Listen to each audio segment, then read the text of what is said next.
This is the Trillion-Dollar Club, an exclusive group of companies with market caps exceeding 1 trillion. We have Apple, Nvidia, Microsoft, Alphabet, Amazon, Saudi Aramco, Meta, TSMC, and we can just see that all of this is technology, which is AI, Apple and Nvidia, Microsoft, Alphabet, Amazon.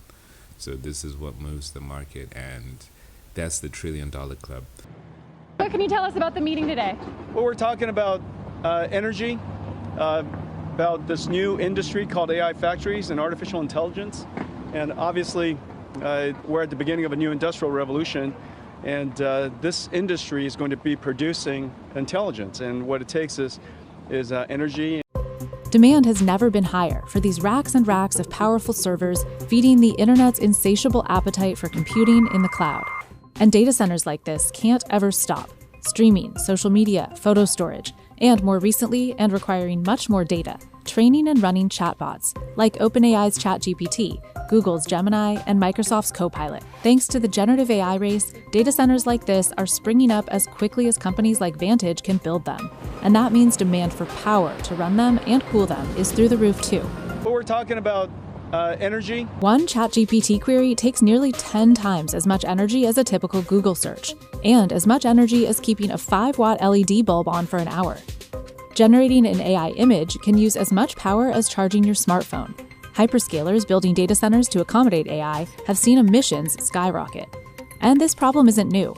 Estimates way back in 2019 found training one large language model produced as much CO2 as the entire lifetime of 5 gas-powered cars. A lot of time and a lot of money begging Jensen, we're building data centers. I mean, my God, we're building nuclear reactors. Are you kidding me? That sounds completely made up, but it's not. You need a lot of power to power acres of these it's acres of these GPU clusters. I'm not sure. Has anything like this ever happened before? You know what basic stakes is? You know what it costs to build a frontier model? Anyone know over the next three years? Yeah. How much will be spent if you're one of the companies that want to build a frontier model? You know, how much will you spend? Anybody? Anyone want to guess?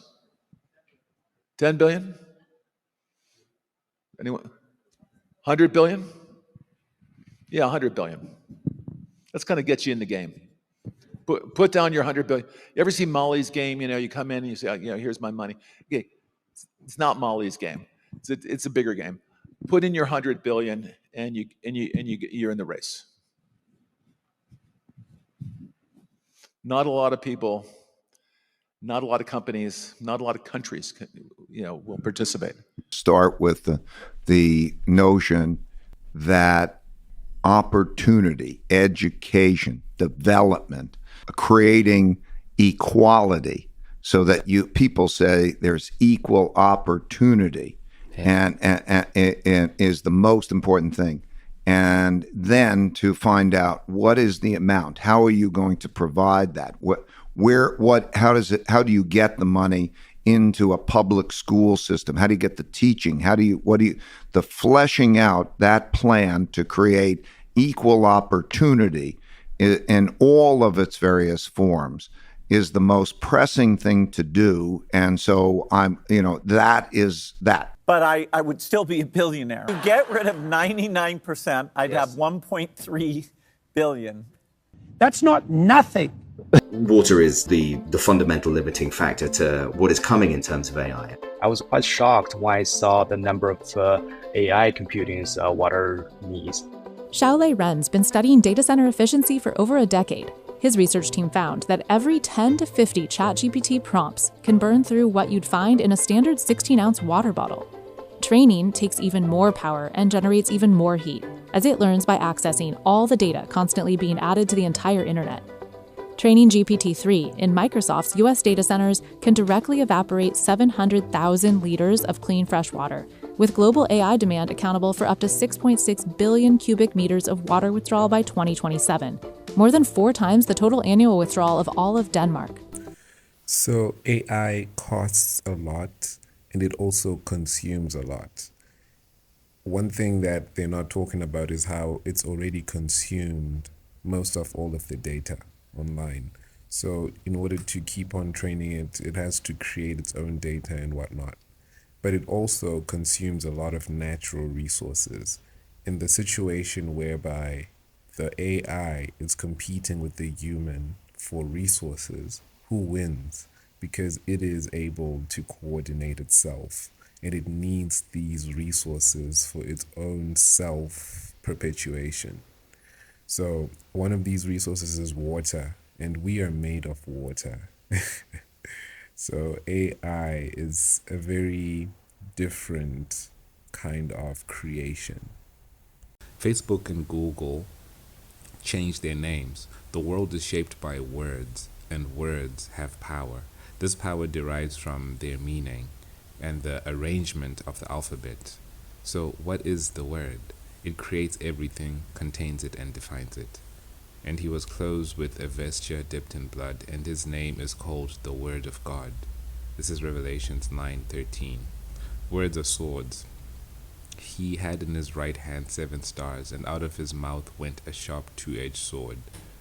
The image of Christ with the stars in his right hand is mimicked with the pictures of kings and Christ with the orb in their left hand. Christ holds the universe. They hold the world. Universe is made of uni, which means one, and verse, which means group of words. What is the world? Well, World Company is poised to rule the world. World has the biggest and most scalable name for a company that has ever existed. WorldCoin, World Up, and World sound startling and obnoxious. Only the meek shall rule the earth. World is setting a new world order as it innovates with AI. It completes the capstone on the pyramid on the back of the dollar as it creates a financial network that uses the all-seeing eye of the orb. Learning can be expressed through language and metaphors. Meta and alphabet encompass the words that complete the meaning of language and the metaphors that create dynamic understanding of language models. AI is a large language model, mimicking the human brain, the only mammal brain that understands language. The AI brain is taught how to understand in all forms of expression. It interprets metaphors and language and starts creating projections, ideals, and prophecies. Through this process, they've discovered they can use language models to create anything in the world. Words create worlds, so to speak. So the AI will be used for producing, and people must still be kept consuming. Do not languish in anguish in the language models. The AI will soon be producing all content that people consume. Meta comes from the Greek prefix and preposition meta, which means after or beyond. When combined with the words in English, meta often signifies change or alteration, as the words metaphoric or metabolic. Meta relates to metaphysics, a mode of reality based in the virtual understanding of reality. Mark Zuckerberg owns this platform, Meta, formerly Facebook, and is leading the world in the next level of wearable tech in the form of augmented reality glasses. It's all about the eyeballs in their black mirrored dystopia. Perhaps reality isn't even what we think it is. Let's find out who really runs Meta, and it's not this guy. You see, in order to truly understand who is in charge, we have to figure out who controls what we're allowed to say on the platform and what we're not allowed to say. My name is Aaron. I've been with Facebook for 2 years now. I'm a product policy manager. What does your job entail? We're part of the team that writes the rules for Facebook. If something violates our standards for safety and security, what Facebook could, should, can do. Now that guy who you just watched, his name is Aaron Berman. He's the senior product policy manager of misinformation for Meta, but check this out. He's also former CIA. 17 plus years at the agency. And if we look at and examine who Facebook staffs in these positions, a familiar pattern is going to begin to emerge. We got Deborah B., Trust and Safety at Meta, also former CIA. How about Cameron Harris, Trust and Safety at Meta, former CIA. Hagen Barnett, he's the Trust and Safety Operations Lead at Meta, but also former CIA. This ain't an accident, ladies and gentlemen. and it's also not new. Operation Mockingbird is an alleged large-scale program of the United States Central Intelligence Agency, the CIA, that began in the early years of the Cold War and attempted to manipulate domestic American news media organizations for propaganda purposes. That's right, information is power, and the powerful want to control all the information they can. They've been doing so since the beginning of time, except now it's getting progressively harder to do so because nobody trusts the legacy media, so now their operations have to expand. It's not just Meta, it's also Google, and now TikTok. So when you read or hear about something, some idea, some person, some country who they say is good or bad, think about what they're trying to implant in your head and think about who that idea serves or who it might benefit. Also, big shout out to Alan McLeod for tracking down all those receipts. Life may become like a game. It's the metaphor of the metaverse. Soon, everyone might turn into a digital meme. Do you want to be an NPC? Or is it NFT? Same difference. Here are some verses about eyes. Matthew 6:22. The light of the body is the eye. If therefore thine eye be single, the whole body shall be full of light. Let there be light. Psalm 101:3. I will set no wicked thing before my eyes. I hate the work of them that turn aside. It shall not cleave unto me. Ecclesiastes 11:7. Truly the light is sweet, and a pleasant thing it is for the eyes to behold the sun. Very nice. 1 Corinthians 2:9. But it is written, eye has not seen, nor ear heard, neither has entered into the heart of man the thing which God has prepared for them that love him. Oh, that's amazing.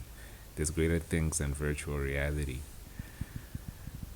We thirst for knowledge. We always go for the forbidden fruits. For knowledge, power, and wisdom, we will go to the edge of the earth. Our egos need to go. Humanity needs to get back to Ubuntu. This is the one word which machines need in their digital brains. But can non-human humanoids understand humanity? That's the question, method, and antidote. We must have more Ubuntu. Ubuntu is a frequency, and vocalizing it emits a frequency that can cause reactions in people when you say the word. It's provocative, but Ubuntu is the only way. Ubuntu is needed in how to extract the needed material they've already started distributing among themselves. In the spirit of truth, what does Ubuntu mean to you? Is Ubuntu a piped dream? When is the last time you heard the word Ubuntu? And when's the last time you used the word Ubuntu? The biggest tech project is happening on the earth and is quickly and quietly gaining traction. This is the program to scan your eyes, and nobody is talking about it. It feels we're being professionally distracted, so we don't see it before it has billions of people in its network. The children of the world are wiser than the children of the kingdom. We are ruled by the airwaves, the media, and images in the world. We need faith to hear the word. We can't see this type of content on algorithms yet because we're supposed to be blind until it's time for us to see. Where there is no vision, the people perish. Of course, they don't show you Africa. The average person's vision of Africa is framed by the media. We perish in Africa simply because of how the world envisions us. Yet Africa is the future. There's nothing new in the news. The scale of the problem is that we need more than $10 trillion worth of those metals over and above what we're going to produce from known mines today. We need to see the picture, and that's why I'm giving a clear vision of this $1 trillion race. It's unstoppable and more aggressive than anything in human history.